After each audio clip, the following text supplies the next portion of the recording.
ओम नमः शिवाय दोस्तों। मेरा नाम है अंकित और मैं आज आप सबका दिल से स्वागत करता हूं सीकेडी रिवर्स प्रोग्राम के पार्ट 1 में। इस पार्ट 1 में मैं आपको किडनी बीमारी को लेकर के बहुत जरूरी जानकारी देने वाला हूं। आप एक बात ध्यान से सोचने की कोशिश कीजिएगा। मान लीजिए एक जंग चलने लग रही है, आपके सामने दुश्मन के सिपाही खड़े हैं। अगर आप दुश्मन के बारे में जाने बिना उनसे लड़ने जाओगे तो क्या होगा? सीधी सी बात, आप हार जाओगे। अगर आपको ये नहीं पता कि आपके दुश्मन की ताकत कितनी है, उसके पास कितने सिपाही हैं, उसके पास किस किस प्रकार के वेपन हैं, और आप बिना तैयारी के उससे लड़ने चले जाओगे तो आपके हारने के बहुत ज्यादा चांसेस रहेंगे। वहीं दूसरी जगह पर आपको ये पता है कि मेरे दुश्मन के पास इतने सिपाही हैं, इस प्रकार के वेपन्स है, तो आप क्या करोगे? आप अपनी स्ट्रेटेजी बनाओगे। आप अपनी सेना को, अपने आप को इस तरीके से डेवलप करोगे कि आप दुश्मन के ऊपर विजय पा सको, और तब आपके बहुत ज्यादा चांसेस रहेंगे अपने दुश्मन को हराने के।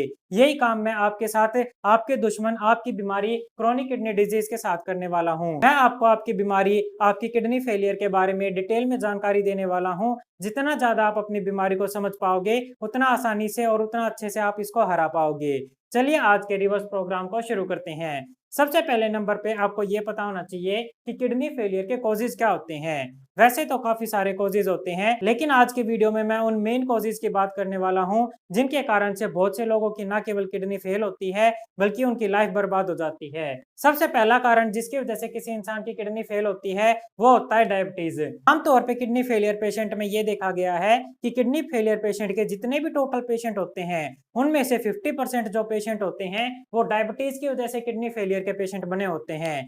यानी कि एक जगह पर बाकी के सारे कारण एक तरफ और डायबिटीज अकेला एक तरफ। यानी कि अगर 100 लोगों की किडनी फेल होने वाली है तो 50 लोगों की किडनी केवल और केवल डायबिटीज की वजह से फेल होगी।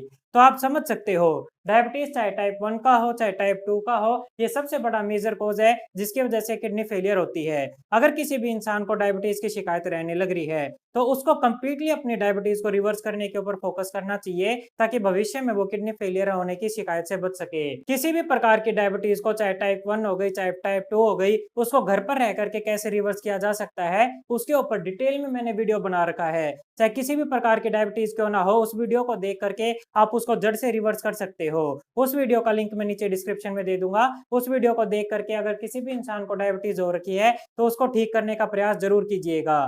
दूसरा जो सबसे बड़ा मेजर कॉज रहता है जिसकी वजह से किडनी फेल होती है वो होता है हाइपरटेंशन। हाइपरटेंशन या इसको आप हाई बीपी भी कह सकते हो। 30% किडनी फेलियर के जो केसेस होते हैं वो केवल और केवल हाई बीपी की वजह से होते हैं। अब हाई बीपी दो चीजों की वजह से होता है।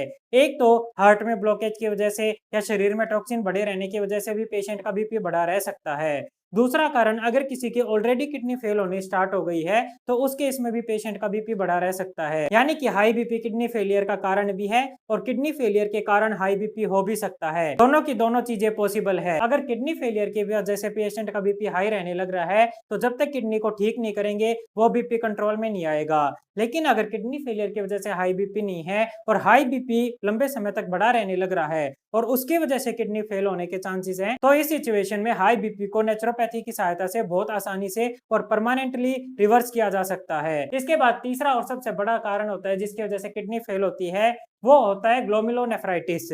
अब आप पूछोगे ग्लोमेरुलोनेफ्राइटिस क्या होता है? इसका मतलब ये होता है कि हमारी किडनी के ऊपर वायरस की वजह से, बैक्टीरिया की वजह से या काफी अननोन कॉजेज की वजह से इन्फ्लामेशन आने लग जाती है। जब वो इन्फ्लामेशन यानी कि सूजन हमारे जो किडनी के फिल्ट्रेशन रेट होते हैं, जो ग्लोमेरुलर होते हैं, उसको डैमेज करती है तो उसी को ग्लोमेरुलोनेफ्राइटिस कहते हैं। जब किडनी के ऊपर सूजन आती है तो पेशेंट उसको इग्नोर करते हैं। सूजन आने पर आमतौर पे कमर में, किडनी के एरिया में या कोच में दर्द रहने लग जाता है।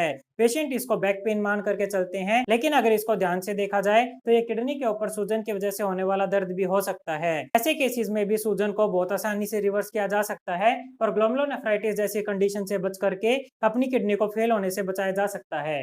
चौथा जो मुख्य कारण होता है जिसकी वजह से किडनी फेल होती है वो होता है ड्रग्स। एलोपैथी के ड्रग्स, जिस प्रकार से पेन किलर हो गया या किसी भी प्रकार के आप एंटीबायोटिक्स क्यों ना लेने लग रहे हो, वो डायरेक्टली या इनडायरेक्टली आपकी किडनी को नुकसान पहुंचाते हैं। कई मामलों में तो ये भी देखा गया है बहुत से लोग केमिकल युक्त साबुन, क्रीम, शैम्पू इस प्रकार की चीजों का प्रयोग करते हैं इनके अंदर भी इस प्रकार के केमिकल पाते हैं जो कि डायरेक्टली जाकर के किडनी को इफेक्ट करते हैं और किडनी को डैमेज करते हैं। तो अगर कोई भी इंसान heavy antibiotics, heavy pain killer या हैवी केमिकल की चीजें यूज करने लग रहा है तो उनको डेफिनेटली बंद कर दिया जाना चाहिए ताकि किडनी फेलियर जैसी समस्या से बचा जा सके। पांचवा सबसे बड़ा और मुख्य कारण जिसकी वजह से किडनी फेल होती है वो होती है पॉलीसिस्टिक किडनी डिजीज। अब इस डिजीज में क्या होता है कि हमारी किडनी के ऊपर छोटे छोटे सिस्ट बनने लग जाते हैं। ये सिस्ट फ्लूइड से भरे रहते हैं। अब ये सिस्ट क्या करते हैं कि किडनी के जो फिल्ट्रेशन करने का रेट होता है, जो फिल्ट्रेशन करने की कैपेसिटी होती है, उसको डाउन करते जाते हैं, जिसकी वजह से किडनी का जीएफआर डाउन होता जाता है और आखिर में जाकर के पेशेंट सीकेडी का पेशेंट बन जाता है और उसकी किडनी परमानेंटली फेल हो जाती है। लेकिन सबसे अच्छी बात यह है कि अगर इन सभी डिजीज में देखा जाए तो पॉलीसिस्टिक किडनी डिजीज ऐसी है जिसमें कि सबसे फास्ट रिजल्ट पाया जा सकता है और सबसे पहले नंबर पे इसको बहुत अच्छे से और आसान तरीकों से रिवर्स किया जा सकता है। इसके बाद छठा और मुख्य कारण जिसकी वजह से किडनी फेलियर होता है वो होता है जेनेटिक।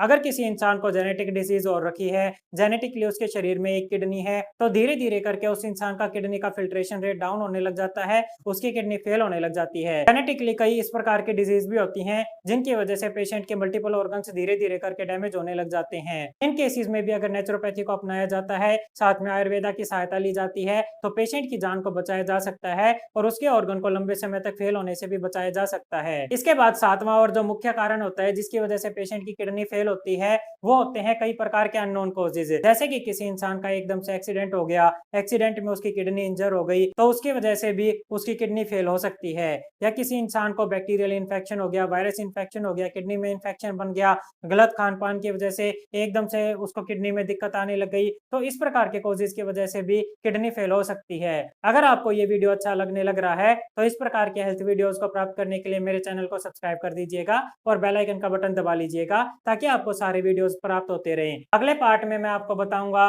कि किडनी के फंक्शन क्या होते हैं, किडनी क्या काम करती है और किस प्रकार से इन फंक्शन के कम होने की वजह से किडनी फेलियर पेशेंट के शरीर में दिक्कतें आती हैं और कैसे इन दिक्कतों में फायदा पाया जा सकता है। इस वीडियो को आखिर तक देखने के लिए धन्यवाद। Thank you very much. Have a nice day. ओम नमः शिवाय।